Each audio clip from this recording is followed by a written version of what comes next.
Existe diferença entre CCT e ACT? Qual a importância desses instrumentos para o departamento pessoal? Bom, a gente sempre ouve os termos ACT, CCT e sabemos que está relacionado ali ao sindicato. Mas você sabe quais são as diferenças entre eles?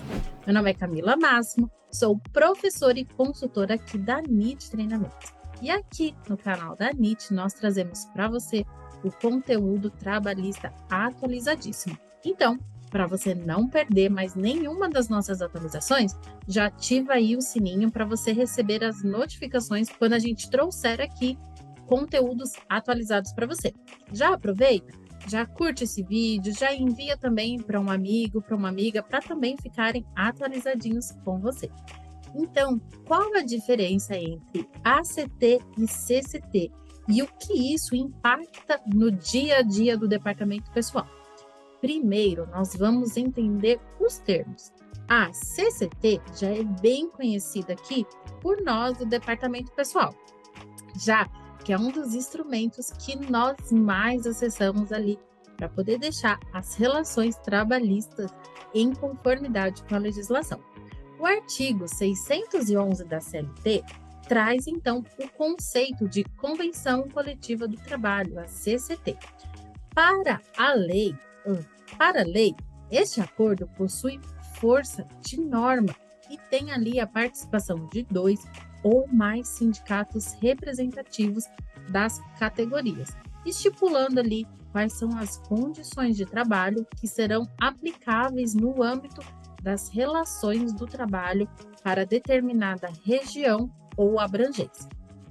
Já lá no seu parágrafo 1º, aparece o conceito de ACT, que é o Acordo Coletivo do Trabalho, em que os sindicatos das categorias profissionais firmam ali um trato, um negócio com uma ou mais empresas da correspondente categoria.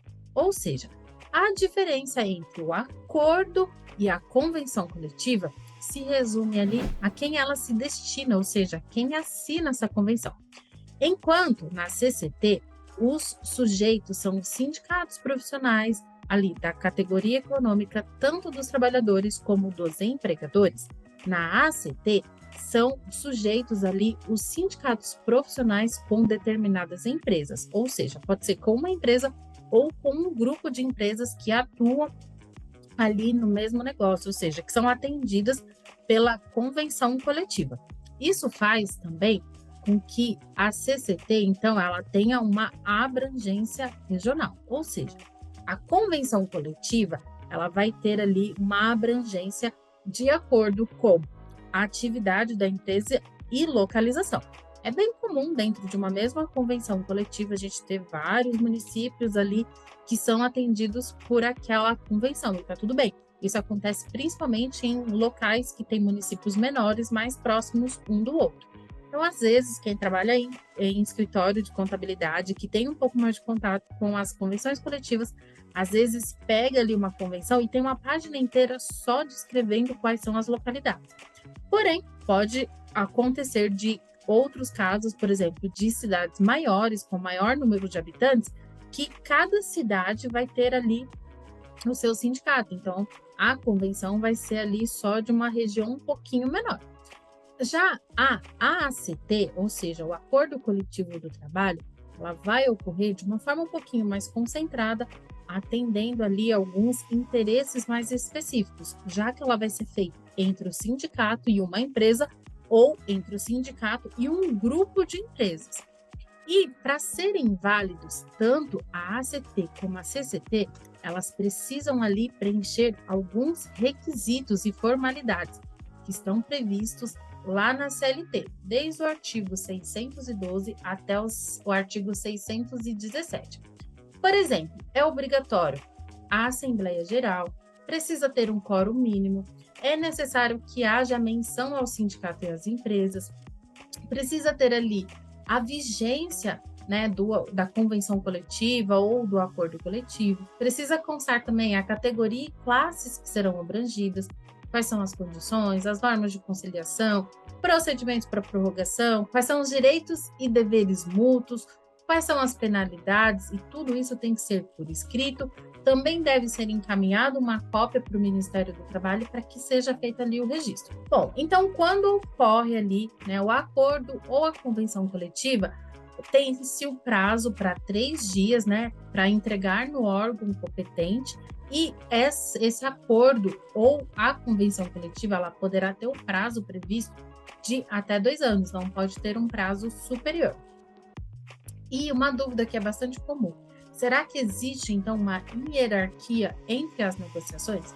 Bom, antes da reforma trabalhista, era aplicado o que fosse mais favorável ao trabalhador. Então, a norma que fosse mais favorável ao trabalhador, seja da convenção coletiva ou ou do acordo coletivo, o que trouxesse ali, né, em caráter que fosse mais favorável ao trabalhador, era aplicado. Após a reforma trabalhista, isso teve uma alteração, ou seja, independente do que estiver constando na convenção coletiva, sempre vai prevalecer o acordo coletivo. Ou seja, quando uma empresa ou grupos de empresas tiverem ali um acordo coletivo com o sindicato da categoria, esse acordo ele vai prevalecer sobre a convenção coletiva, que abrange toda uma região. Mesmo que na convenção coletiva traga ali algum acordo, né, ou alguma cláusula que poderia ser mais benéfica ao trabalhador. Ou seja, sempre que houver um acordo coletivo do trabalho, este vai prevalecer sobre a CCT. Uma outra dúvida que também é bastante comum é se a ACT e a CCT elas prevalecem sobre a lei.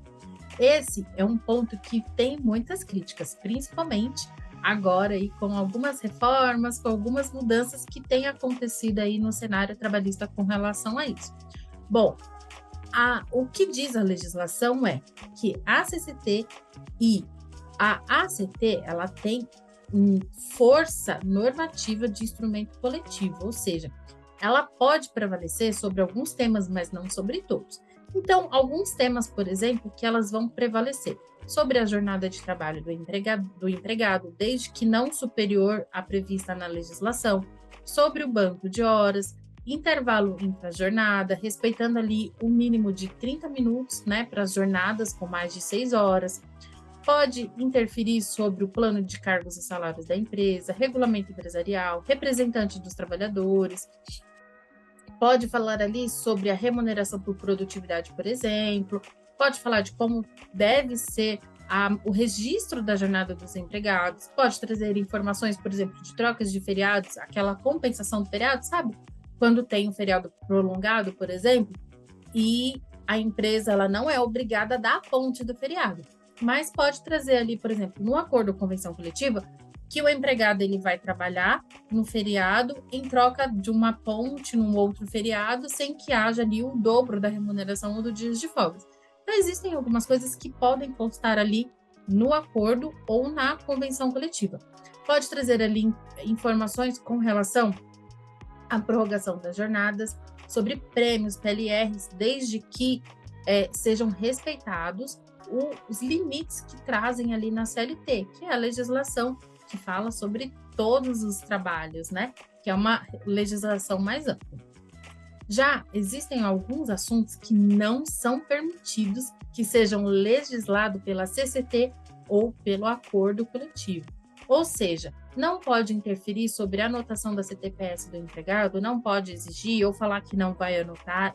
Então, tudo aquilo que é o direito previsto já na legislação, os direitos básicos, os direitos mínimos, que já tem previsto na CLT, o sindicato ele não pode prever algo inferior do que já traz ali na legislação. Então, não pode interferir sobre o seguro-desemprego involuntário, valor dos depósitos, por exemplo, de FGTS, INSS, o valor do 13º salário, uma remuneração, por exemplo, do trabalho noturno ser a mesma ou inferior, né, do que é previsto já na legislação, proteção do salário, sendo crime a sua retenção dolosa, sobre salário família, sobre DSR, sobre a hora extra, que é no mínimo de 50%, o sindicato ele não pode prever né, uma remuneração menor, sobre o número de dias de férias, sobre o gozo de férias conforme a remuneração ali de 1/3, enfim. Salário maternidade, salário paternidade, aviso de férias, sobre as normas de saúde e segurança do trabalhador, sobre aposentadoria, sobre o seguro contra acidente de trabalho. São alguns temas que o sindicato ele não pode legislar. Tem vários outros que ele não pode legislar. Então, né, diante de tudo isso que nós trouxemos aqui, nós podemos concluir que, embora, né, tenha ali a similaridade, inclusive no nome, né, dos acordos, né? Então a gente fala da convenção coletiva do trabalho ou acordo coletivo do trabalho, eles são bastante diferentes. Então, lembrando que a convenção coletiva do trabalho, ela será entre os sindicatos do trabalhador e os sindicatos patronais, que vai legislar ali sobre as normas para toda a categoria e para toda uma região. Já a ACT, que é o Acordo Coletivo do Trabalho, ele será feito entre o sindicato da categoria com uma ou mais empresas, trazendo ali informações próprias para essa empresa. E você, ainda tem alguma dúvida? Já sabia qual era a diferença da CCT com a ACT? Deixa aqui nos comentários que eu quero saber um pouquinho mais. E se você quer continuar atualizadíssimo no DP, eu te convido a conhecer o Netflix. O Netflix é o canal da NIT Treinamentos que contam com cursos rápidos. São mais de 70 cursos na área de departamento pessoal e social, na área trabalhista e diversos outros. São cursos atualizados que vão te ajudar a crescer na sua carreira profissional. Além disso, dentro do Netflix, quando você faz o plano anual, você contará com uma consultoria trabalhista gratuita. É isso mesmo, é consultoria trabalhista e social totalmente gratuita no plano anual. E para você conhecer um pouquinho mais, é só você clicar aqui na descrição do vídeo, que terá um link que vai te levar para você conhecer lá o Netflix. Eu quero te agradecer por você me acompanhar até aqui e eu te aguardo em breve. Até mais. Tchau, tchau.